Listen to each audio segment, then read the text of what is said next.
Hello, 5th graders. Welcome to Lesson 4.1, Multiplication Patterns with Decimals.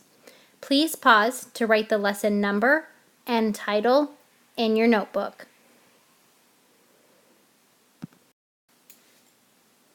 Today's lesson objective is to find patterns in products when multiplying by powers of 10. Please pause again to write the lesson objective in your notebook.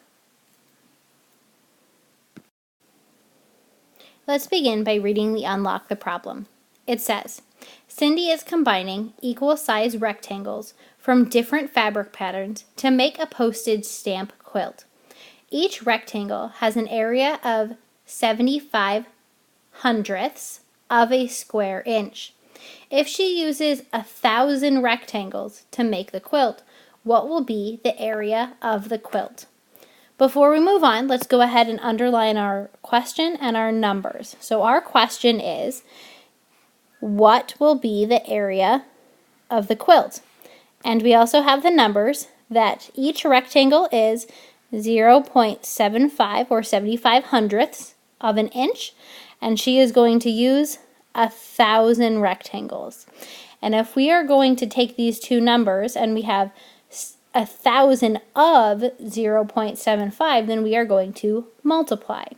So let's continue below to see the pattern in multiplying. The first thing that we see is 1 times 0.75.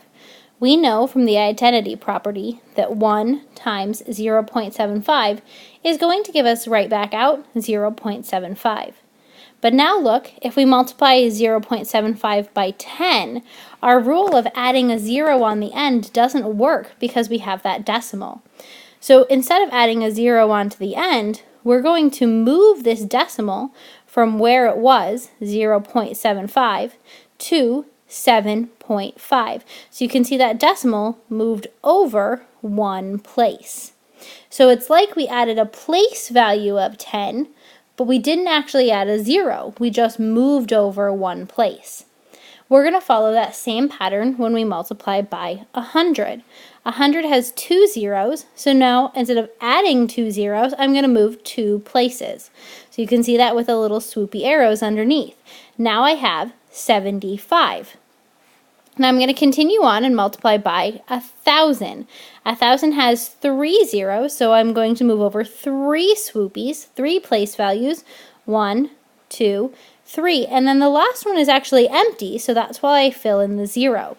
So now I've gone from 0.75, and after multiplying by 1,000, so times 1,000, I get 750 because my decimal point moved over three places.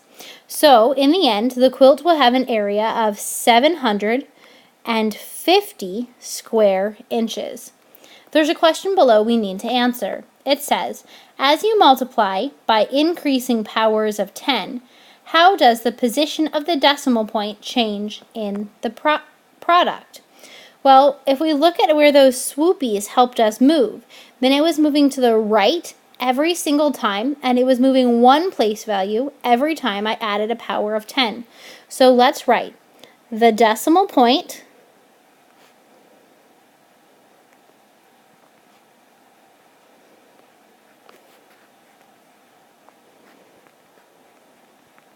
moved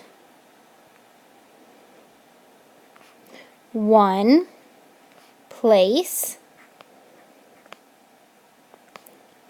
to the right with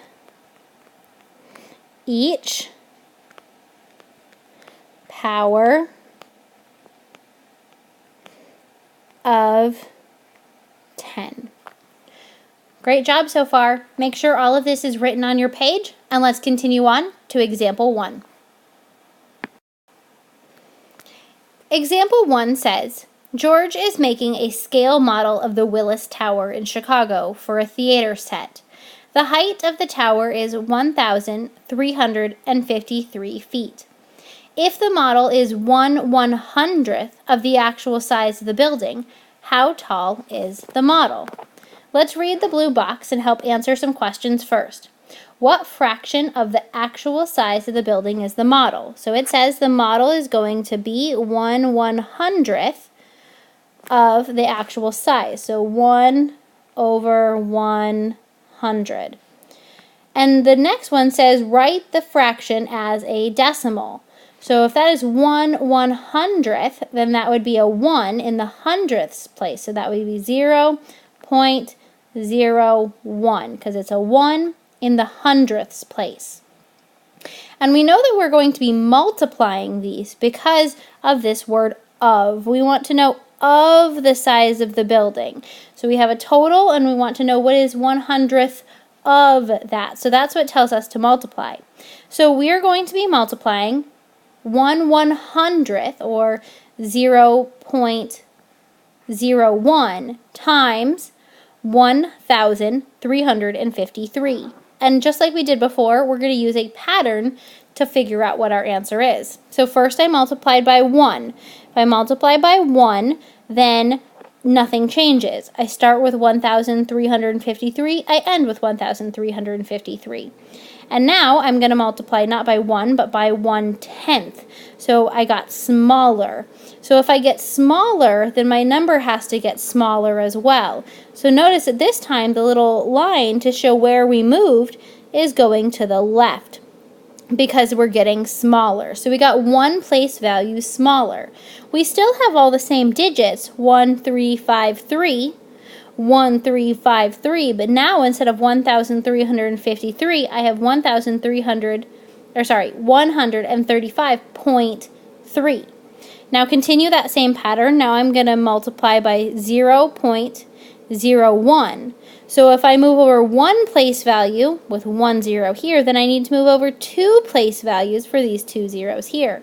So if I start with my decimal at the back and I move 1, 2 place values, then that would give me 13.53. All my digits stayed the same. The only thing that moved was my decimal because it's like I'm taking away powers of 10. And I know that I'm doing that because I'm looking at how many zeros it has. So instead of being 1,353 feet tall, 1/100th size of it would be 13.53 feet tall. That's much better for a theater set. Let's answer question number 2 before we continue on. It says, as you multiply by decreasing powers of 10, how does the position of the decimal point change? Well, we noticed that when we decreased powers of 10, that decreasing means our number got smaller and our decimal moved to the left. So let's write the decimal point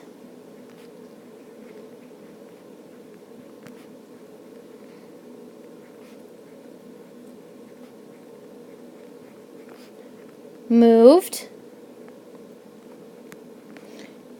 to the left as we multiplied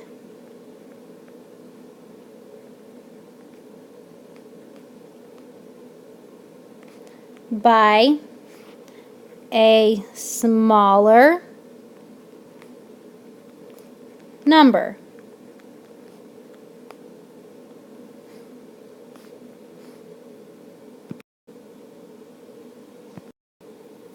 All right, one last example.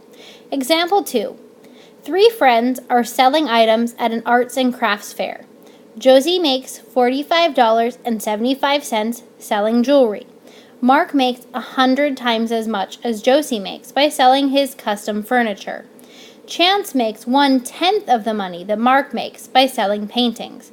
How much money does each friend make? Okay, so here's our question. How much money does each friend make? Well, we know that Josie makes $45.75. Then it told us that Mark made more. Mark made 100 times as much, so that's going to be getting bigger. And then it told us that Chance makes 1/10. 1/10 is a fraction or a decimal, so that means it's going to get smaller. So in this example here, Mark is going to make 100 times 45.75. So let's follow our pattern to see what that is. So 1 times $45.75 equals $45.75. Now we're going to multiply by 10. Our numbers are getting bigger, so our decimals are going to move to the right. So now instead of $45.75, I'm going to use those same digits, but I'm going to move my decimal one place to the right. So my answer is going to be 457.5. See how my decimal moved? And now I'm going to go 2 place values to the right. So I'm going to move 2 place values, 1, 2. So I'm going to use the same digits, 4, 5, 7, 5. And if I looked at where my decimal ended, then my decimal is here at the end. So that means that Mark made $4,575. Now let's figure out how much Chance made. Chance made 1/10. So we're going to write that as a decimal, 0.1. 1/10 times 4,575. That's the number that we just got here because it told us that Chance made 1/10 as much as Mark. So we figured out how much Mark made. Now we're going to figure out Chance. So let's first multiply by 1. 1 times 4,575 equals 4,575. Now let's multiply by a decreasing power. 0.1 times 4,575. Remember, our decimal's here at the end, but we're going to get smaller, so our decimal is going to move over 1 place value, means that our answer is going to be 457.5, because the decimal moved 1 place. So Chance makes $457.5, and we can put a 0 there at the end so that looks like money, 50 cents. Great job so far, 5th graders.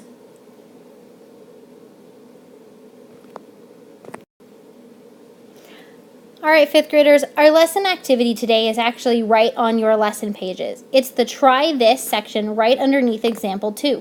You can go ahead and do it on the page in your notebook, and we'll talk when we come to the teacher table about our answers.